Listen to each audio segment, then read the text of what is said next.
अगर आप लोग का कुछ एंड में क्वेश्चन है कर लीजिए, बिकॉज ये मोस्टली वो कैबिनेट का निर्णय है, तो मेनली असमिस मतलब हमारे ऑडियंस के लिए ही है। সংবাদ মাধ্যমৰ বন্ধু বান্ধৱীসকল, আপোনালোকে এই কথা অৱগত যে অহা কালিৰ পৰা নিৰ্বাচনী আয়োগে অসমৰ সমষ্টিসমূহৰ সীমা নিৰ্ধাৰণৰ কাম আৰম্ভ কৰিব। নিৰ্বাচনী আয়োগে আমাক এখন চিঠি লিখিছিলে যে অহা 1 তাৰিখৰ পৰা আমি কোনো ধৰণৰ প্ৰশাসনিক গোটসমূহৰ হাল সলনি কৰিব নোৱাৰো। তাৰ মানে বিভিন্ন সময়ত আপোনালোকে দেখিছে যে আমি মাজুলীৰ পৰা গোলাঘাটলৈকে গাঁও ট্ৰান্সফাৰ কৰিছো, লখিমপুৰৰ পৰা মাজুলীলৈ গাঁও আনিছো, বিভিন্ন জিলা মহকুমা আমি মাজে মাজে গঠন কৰো, ব্লক গঠন কৰো, পঞ্চায়ত গঠন কৰো। এতিয়া নিৰ্বাচনী আয়োগে ক'লে যে 1 জানুৱাৰীৰ পৰা এই ধৰণৰ কোনো নতুন প্ৰশাসনিক গোট আপোনালোকে গঠন কৰিব নোৱাৰিব। আৰু কেতিয়ালৈকে নোৱাৰিব? যেতিয়ালৈকে ডিলিমিটেশ্যন আয়োগে কাম শেষ নকৰে। তাৰমানে আমি সময়সীমাটো নাজানো যে কিমান দিনলৈকে এই বেন অৰ্ডাৰটো আমাৰ ওপৰত থাকিব। সেইবাবে প্ৰশাসনীয় দিশৰ পৰা যিমানবিলাক কাম আমি সময়ে সময়ে কৰি থাকিব লাগিছিল বা কৰাৰ বাবে আমি সিদ্ধান্ত লৈছিলোঁ, সেই গোটেইবোৰ কাম আজিৰ কেবিনেটত আমি শেষ কৰিলোঁ, যাতে নিৰ্বাচনী আয়োগে আমাক নতুন প্ৰশাসনিক গোট সৃষ্টি কৰিব যি বাধা দি থ'ব অহাকালিৰ পৰা, তাৰ পৰিপ্ৰেক্ষিতত আমি যাতে নিৰ্বাচনী আয়োগৰ কোনো ধৰণে তেওঁলোকৰ বাধা নিষেধক আমি অমান্য নকৰোঁ, আৰু আমি যাতে তেখেতসকলে যি ধৰণে আমাৰ পৰা অপেক্ষা কৰিছে আমি তেনেধৰণে অপেক্ষা যাতে ৰক্ষা কৰিব পাৰোঁ। সেইবাবে যোৱা কেইদিনমানত আমি জিলা উপায়ুক্তসকলক সুধিছিলোঁ যে আপোনালোকৰ কিবা এনেকুৱা হাল সলনিৰ কাম আছে নেকি জিলাৰ সীমাত। আজি জিলা উপায়ুক্তসকলৰ ৰিপৰ্টৰ ভিত্তিত আমি 14খন জিলাত কিছু গাঁৱৰ সামান্য পৰিৱৰ্তন কৰোঁ। উদাহৰণস্বৰূপে মই আপোনালোকক ক'ব পাৰোঁ যে উত্তৰ গুৱাহাটী টাউন কমিটিখন আগতে কামৰূপ জিলাত আছিল, কিন্তু গুৱাহাটী উত্তৰ গুৱাহাটীৰ ব্ৰিজখন সমাপ্ত কৰাৰ কাৰণে একেটা অথৰিটি যাতে জিলাখনৰ 2 মূৰে থাকিব পাৰে, কাৰণ এতিয়া আমি সময় শেষত আহিছোঁ, আমাক সেই অঞ্চলটো হয় মেট্ৰ' বা ৰুৰেলত থাকিব লাগে। কিন্তু ৰুৰেলৰ ফালৰ পৰা মেট্ৰ'ৰ ফাঁচী বজাৰটোতো হাতত ল'ব নোৱাৰে। গতিকে স্বাভাৱিকভাৱে আমি কামৰূপ ৰুৰেলৰ পৰা উত্তৰ গুৱাহাটী টাউন সমিতিৰ অঞ্চলটো আমি কামৰূপ মহানগৰ জিলালৈ হস্তান্তৰ কৰিলোঁ। ঠিক তেনেধৰণে আন জিলাসমূহতো এনেকুৱা সৰু সৰু দাবী বা জিলা উপায়ুক্তসকলৰ বিচাৰত কিছু সাল সলনি কৰাৰ প্ৰয়োজন আছিলে। আজি আমি এনেকুৱা 14টা প্ৰস্তাৱত অনুমোদন দিছোঁ, ইনভলভিং চাৰ্টেন ভিলেজেছ, যে এই ভিলেজখন ইয়াত যাব। আপোনালোকৰ মনত আছে কেইদিনমান আগতে আমি মাজুলীৰ পৰা এখন পঞ্চায়ত গোলাঘাটত দিছিলোঁ। আজিও আমি কেবিনেটত তেনেকুৱা কেইটামান সিদ্ধান্ত আমি ল'বলগীয়া হৈছে, আৰু সেই সিদ্ধান্তখিনি জিলা উপায়ুক্তৰ প্ৰতিবেদনৰ ভিত্তিত আমি লৈছোঁ, কাৰণ কালিৰ পৰা আৰু কেতিয়া আমি কৰিব পাৰিম আমি নাজানো। চ' এইটো হ'ল এটা কেবিনেটৰ সিদ্ধান্ত আছে।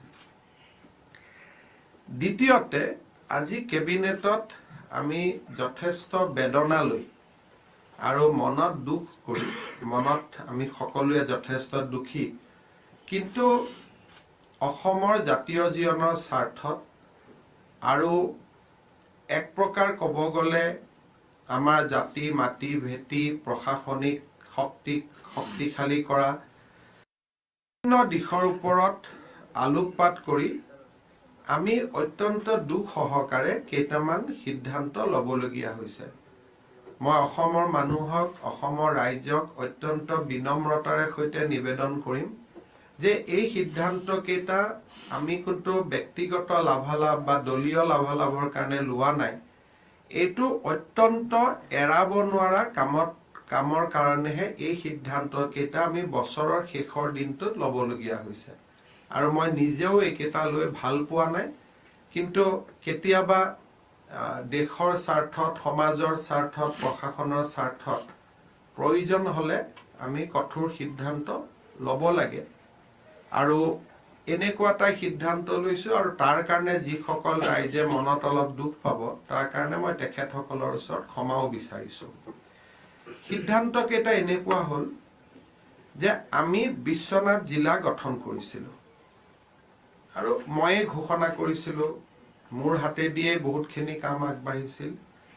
আজি আমি বিশ্বনাথ জিলাখনক পুনৰ শোণিতপুৰ জিলাৰ লগত একত্ৰীকৰণ কৰিবলগীয়া হ'ল। ডেফিনেটলি বিশ্বনাথৰ ৰাইজে দুখ পাব, কিন্তু এইটো কিছু সময়ৰ বাবে লোৱা সিদ্ধান্ত। আমাৰ কিছু ৰোড মেপ আছে, আৰু খুব সোনকালে আমি পুনৰ বিশ্বনাথ জিলা আমি উভতাই দিব পাৰিম। এইটো এটা অত্যন্ত সাময়িক সিদ্ধান্ত।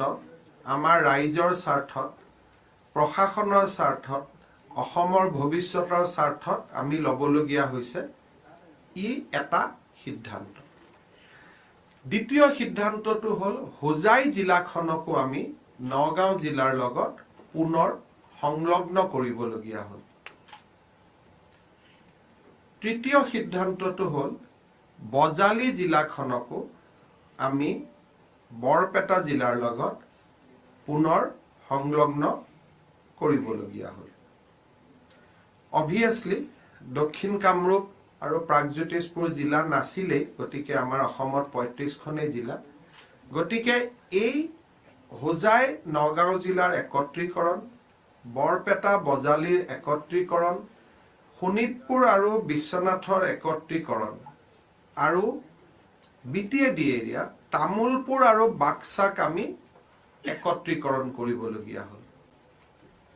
তাৰমানে অসমত 4খন জিলা কমি যাব, আৰু তামোলপুৰ পুনৰ বাক্সাৰ লগত যাবগৈ, বিশ্বনাথ শোণিতপুৰৰ লগত যাবগৈ, হোজাই নগাঁৱৰ লগত যাবগৈ, বজালী বৰপেটাৰ লগত যাবগৈ। কিন্তু এই সিদ্ধান্তটো সদায় কাৰণে নহয়, জাতীয় জীৱনৰ স্বাৰ্থত এটা ট্ৰেনজিশ্যন ফেজৰ কাৰণে, অকণমান সময়ৰ কাৰণে প্ৰশাসনৰ স্বাৰ্থত, জাতীয় জীৱনৰ স্বাৰ্থত ই এটা অন্তৰ্বৰ্তীকালীন বা অলপ কম সময়ৰ কাৰণে এই সিদ্ধান্তটো আমি লৈছোঁ। আৰু এই সিদ্ধান্তটো আমি উপযুক্ত সময়ত ইয়াত আমি পুনৰ বিচাৰ বিবেচনা কৰিব পাৰিম। ৰাইজক মই সেই বিষয়েও ডেফিনেটলি প্ৰতিশ্ৰুতি দিম। অৱশ্যে সুকীয়া আৰক্ষীৰ জিলা চলি থাকিব, নায়িক জিলা চলি থাকিব, আৰু যিমানবিলাক জিলা পৰ্যায়ৰ কাৰ্যালয় ইতিমধ্যে স্থাপন কৰা হৈছিল সেইবিলাকো নিৰ্দিষ্ট নিয়মত চলি থাকিব। বিভিন্ন জাগাত উপায়ুক্তৰ কাৰ্যালয় নিৰ্মাণ চলি আছে, সেইসমূহো চলি থাকিব। এটা সামান্য সময়ৰ কাৰণে এইটো লোৱা এটা সিদ্ধান্ত। এই সিদ্ধান্তটো সদায় কাৰণে লোৱা সিদ্ধান্ত নহয়। এটা বিশেষ প্ৰশাসনিক কাৰণত, জাতীয় জীৱনৰ স্বাৰ্থৰ প্ৰতি লক্ষ্য ৰাখি, অসমৰ ভৱিষ্যতৰ কাৰণে চিন্তা ৰাখি এই সিদ্ধান্তটো আমি ল'বলগীয়া হৈছে।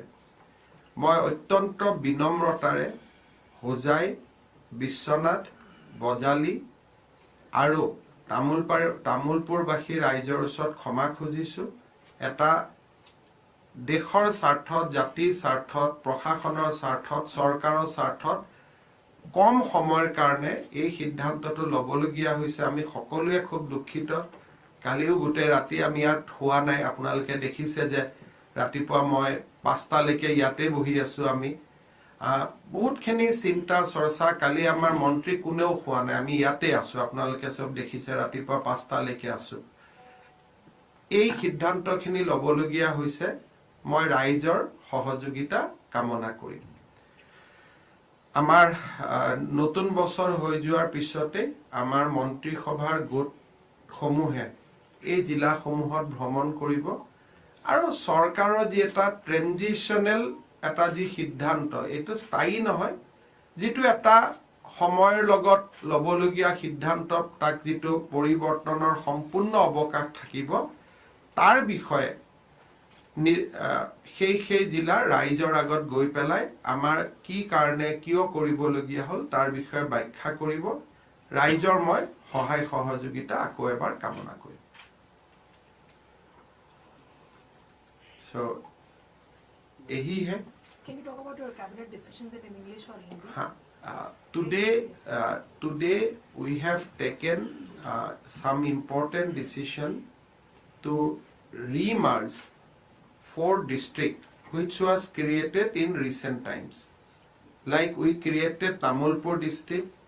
Today we are again merging it with original Baksa district. We created Huzai district. Today we are again merging it with Nagaon district. We created Bishwanath district. Today we are again merging it with Shonitpur district. We created Bojali district. Today we are again merging it with Borpeta district. But this decision has been taken because of administrative exigency. And definitely, decisions are always taken for the interest of Assam and our society. However, the police district in this district, police district will continue in this area. Police district will continue. Judicial district will continue wherever judicial setup has been established. And all other district offices which have been created during this period will continue so that no employee or officer faced any difficulty. So we have to take decision to all these decision in the last day of the year because from tomorrow we will not be able to take any decision at least for some time because delimitation exercise of Assam will begin. An election commission has already directed Assam government not to create any more administrative units or change any administrative unit with effect from 1st January. So this decision could have been taken in a normal cabinet meeting one by one, but we have to club together because we know that we are in a phase of uncertainty from tomorrow. So in view of that uncertainty, we have taken all decision today itself. হৈ গল এতিয়াৰ পৰা হৈ গল notification has been issued. প্ৰশ্ন আছিলে যেহেতু সমষ্টি পুনৰুত্থান কৰা হ'ব গতিকে এই প্ৰক্ৰিয়াটো ৰাজ্য চৰকাৰ যেহেতু নিৰ্বাচন আয়োগে কৰিব ৰাজ্য চৰকাৰৰ ৰূপৰেখা কি হ'ব অসমৰ বিভিন্ন সংবাদ পত্ৰ কিছুমান সমষ্টিৰ নাম আহি আছে যে এইটো শিডিউল ট্ৰাইব হৈ গল এইটো শিডিউল কাষ্ট হৈ গল এইটো সমষ্টি হৈ গল এইটো সমষ্টি হৈ গল বহুত সংবাদ পত্ৰই কিছুমান তালিকাও দি আছে এই ক্ষেত্ৰত মই ৰাইজক বিনম্ৰতাৰে ক'ব খোজো যে এইবিলাক কাগজ আছিল 2007 পিছত অসমত বহুত পৰিৱৰ্তন হ'ল নতুন জিলা হ'ল নতুন মহকুমা হ'ল নতুন মানুহ আহিলে 2-3খন নতুন জিলা হ'ল চৰাইদেউ মাজুলী ওয়েষ্ট কাৰ্বি আলং বিভিন্ন জিলাও হ'ল গতিকে আগৰ প্ৰপ'জেলটো চাই পেলাই আমি কোনো ৰিয়েক্ট কৰিব নালাগে যেটো নিৰ্বাচনী আয়োগৰ অৰ্ডাৰত মই দেখিছো they will release another draft and claims objection hearing will be there. Definitely Assam government will also give their views and all political party all other people have the right to give their views.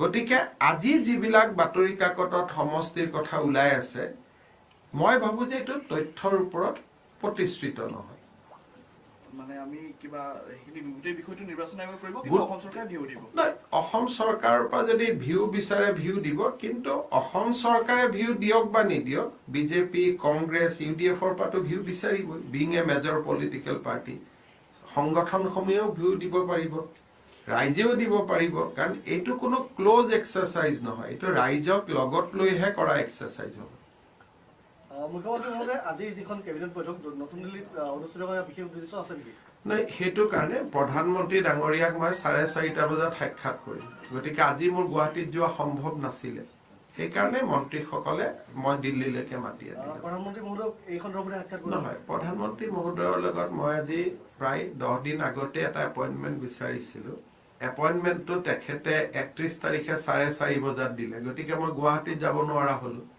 সেইকাৰণে মন্ত্ৰীসকলক ক'লো যে আপোনালোক যদি দিল্লীত আহে আহক আৰু নহ'লে ভিডিঅ' সংযোগ হ'ল গতিকে ৰণোজ পেগু পৰিমল শুক্লবৈদ্য বিমল বৰা তেওঁলোক ভিডিঅ'ত থাকিলে বাকী 2-3জন ইয়াত আছিলেই আৰু বছৰৰ শেষ দিনটো আমিও এবাৰ ফিজিকেলি লগ পালোঁ ডিচিসকলৰ যিখিনি এক্সিষ্টিং ডিষ্ট্ৰিক্ট যিসকল নোহোৱা হ'ল বা তেওঁলোকৰ ভূমিকা এতিয়া কেনেকুৱা হ'ব সেইবোৰ ডিচি সকলতো তেওঁলোক অফিচাৰহে গতিকে তেওঁলোক এতিয়া SDO ইনচাৰ্জ হৈ থাকিব তাৰপিছত চৰকাৰে যেতিয়া তেওঁলোকক চিনিয়ৰ টিমতে ট্ৰেন্সফাৰ কৰিব বৰ্তমান they will become SDO incharge কিন্তু এই জিলাকেইখনত আমি এজন ADC লেভেলৰ অফিচাৰ দিম পুৰণা জিলাকেইখনত যাতে বিশ্বনাথৰ মানুহ তেজপুৰত আহিব নালাগে যাতে বজালিৰ মানুহ বৰপেটাত যাব নালাগে গতিকে আমাৰ গভৰ্ণমেণ্ট অৰ্ডাৰটো এনেকুৱা হ'ব যে এ senior ADC will be posted as a SDO so that জিলা উপায়ুক্তৰ সকলোখিনি ক্ষমতা তেওঁ তাতেই ব্যৱহাৰ কৰিব আমি এনেকৈ ক'ব পাৰোঁ যে বিশ্বনাথৰ যিজন ডিচি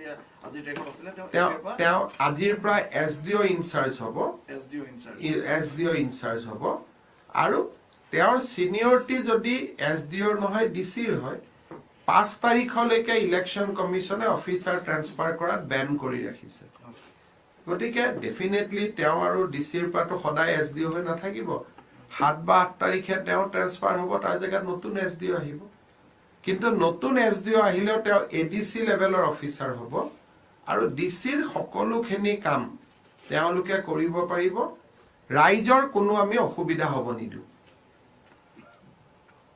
सर एक छोटी सी बाइट हिंदी में सर अगर आप ठीक है मैं बता सकता हूँ असम का डिलिमिटेशन एक्सरसाइज काल से शुरू होगा यानी निर्वाचनी आयोग ने एक अधिसूचना जारी किया है कि काल से हम कोई एडमिनिस्ट्रेटिव यूनिट्स का चेंज नहीं कर पाऊंगा till the delimitation exercise is completed इसीलिए हमारा जितना पेंडिंग प्रपोजल्स था या जो हमारा डिस्कशन स्टेज में था लेकिन हम लोग किया नहीं था तो आल स्कूल मिला के 13-14 जो ऐसे मर्जर डीमर्जर एमलगमेशन ये छोटा मोटा जितना प्रपोजल था ये प्रपोजल आज हम लोग कैबिनेट में क्लियर किया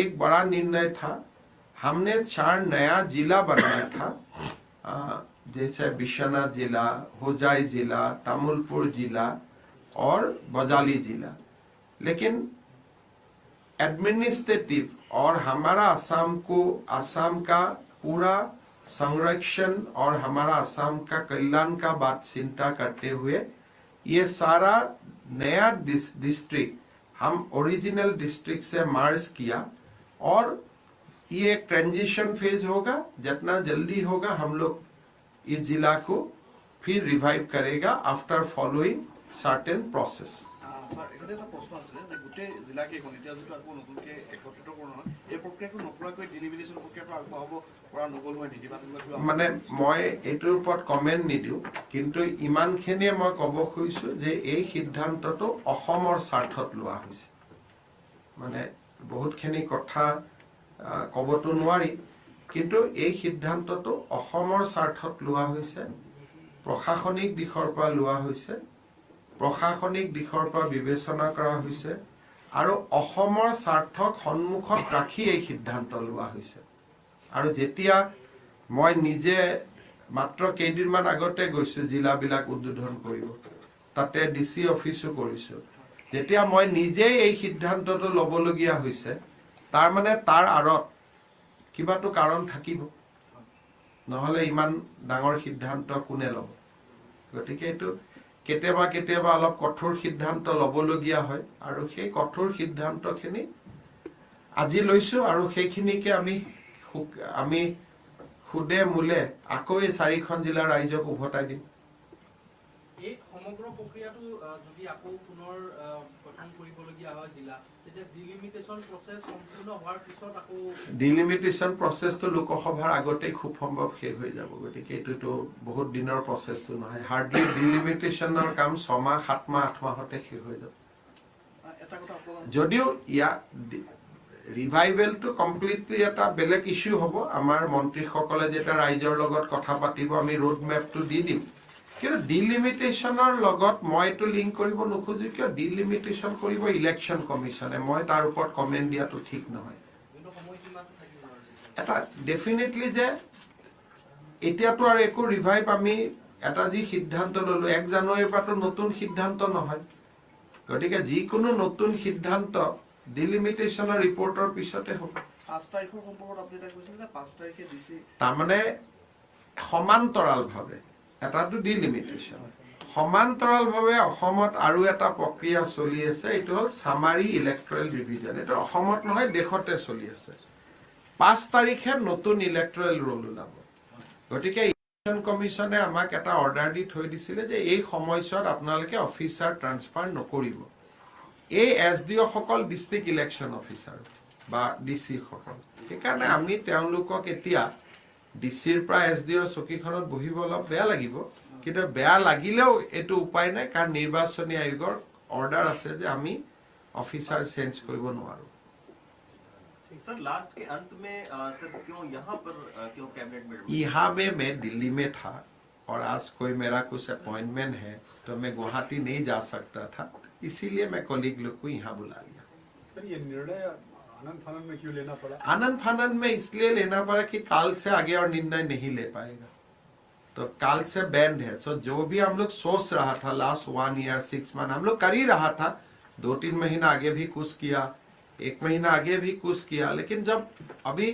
इंडिफिनिट पीरियड के लिए हम कुछ कर ही नहीं पाएगा तो इसीलिए जो भी मन में था आज कर लिया तो कल से सर बैन क्यों मतलब वो डिलिमिटेशन असम में शुरू हो जाएगा सर प्राइम मिनिस्टर से आप मुलाकात करेंगे आज क्या एजेंडा रहेगा नहीं ये तो जो मार्गदर्शन लेना আৰু নতুন বছৰৰ আজি আৰু কাইলৈ আৰম্ভণি আজি শেষৰটো দিন ৰাইজৰ কাৰণে আপোনাৰ বাৰ্তা কি অহাকালিতো সাংবাদিকসকলৰ জৰিয়তে ৰাইজৰ লগত কথা পাতিম গুৱাহাটীত 100খন CNG বাছো কালি ইনগ্ৰেশ্যন হ'ব CNG ষ্টেচনো ইনগ্ৰেশ্যন হ'ব আৰু 3 জানুৱাৰীত আমি অসম গৌৰৱ অসম সৌৰভ বঁটাসমূহো ঘোষণা কৰিম আৰু আমাৰ যিটো বিকাশৰ যিটো দ্বিতীয় পষেক বজালিৰ পৰা আৰম্ভ কৰি একেবাৰে তিনিচুকীয়ালৈকে যোৱাৰ যিটো বিকাশৰ পষেক 2 নম্বৰ বিকাশৰ দ্বিতীয় পষেক সেইটো আমি ফেব্ৰুৱাৰী 5 তাৰিখৰ পৰা আৰম্ভ কৰিম আৰু কালি যিখিনি আপোনালোকক কিবা ভাল কথা যদি জনাব পাৰো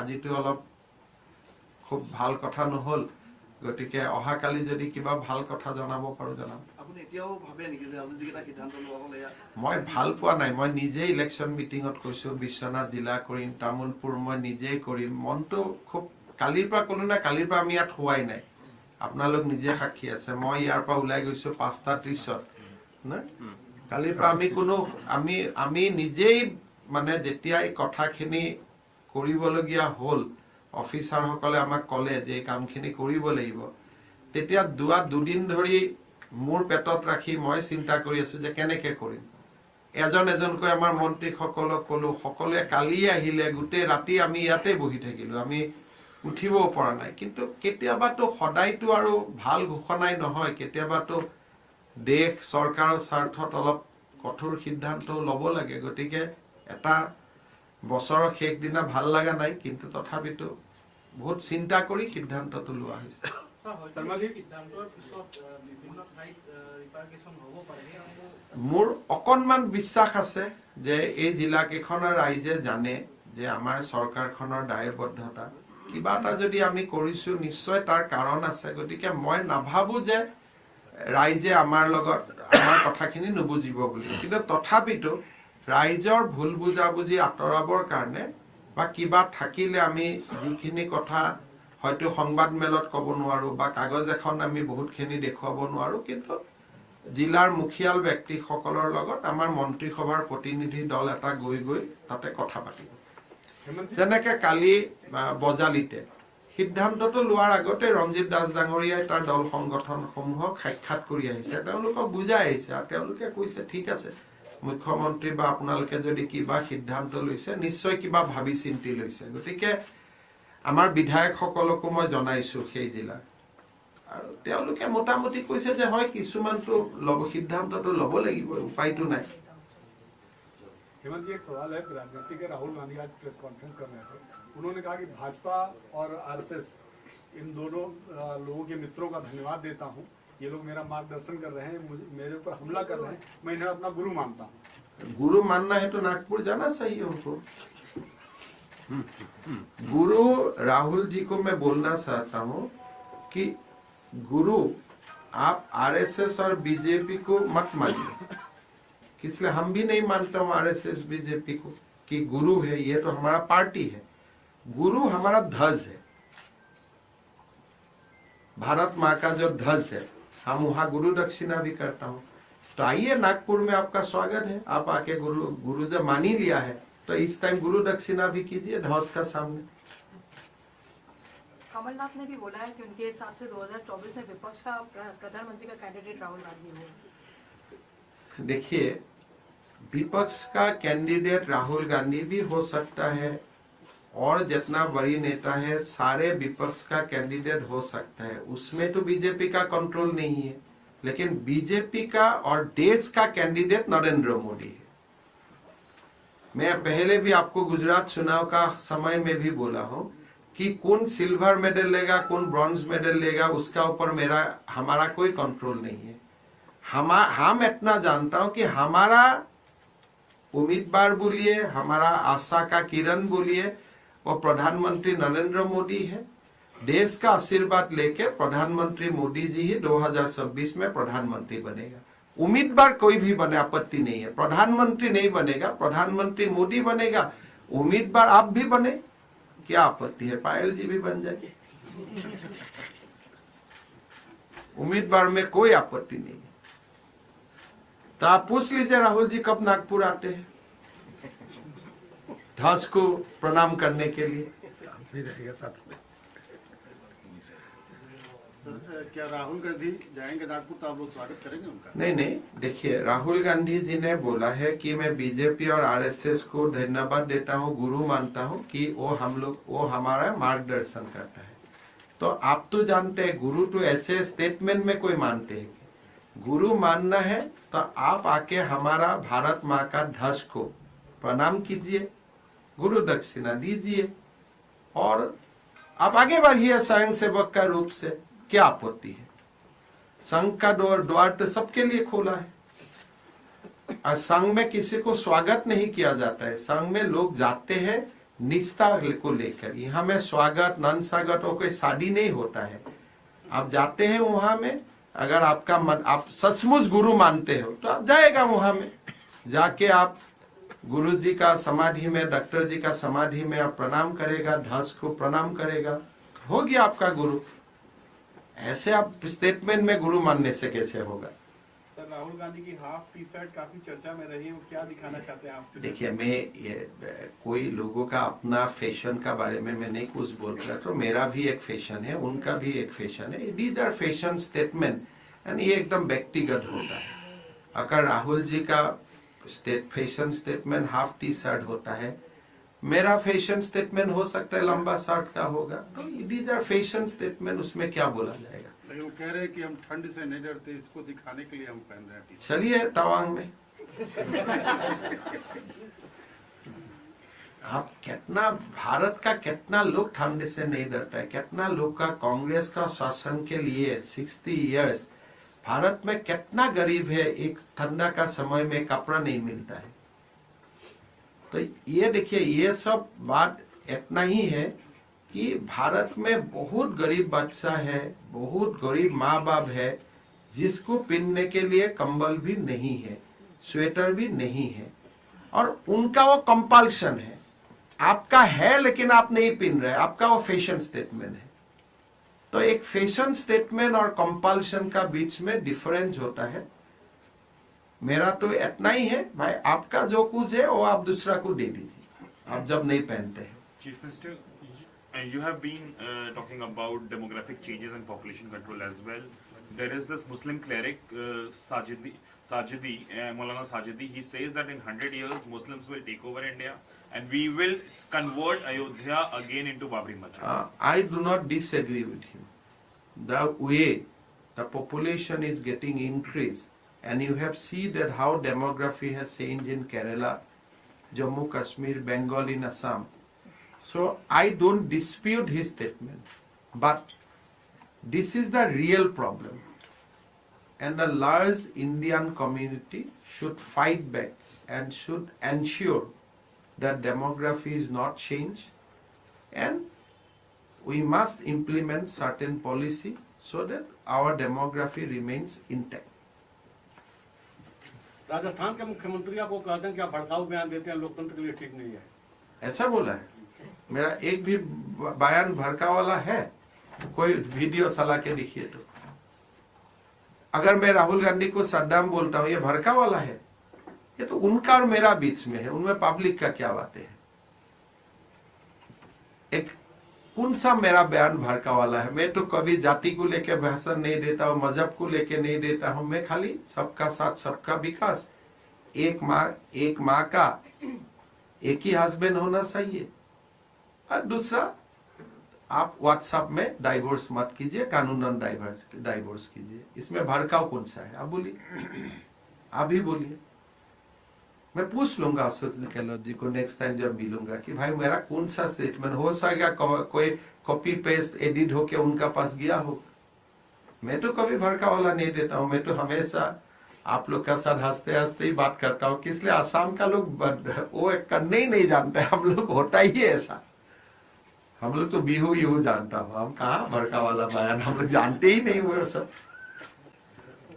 आप अभी कुछ बोल देगा, मुझको डांट लेगा तो मैं चुपचाप गुवाहाटी चला जाऊंगा। क्या है, हम तो इतना हम लोग का आप लोग जगह दिया है तो यहाँ आया हूँ।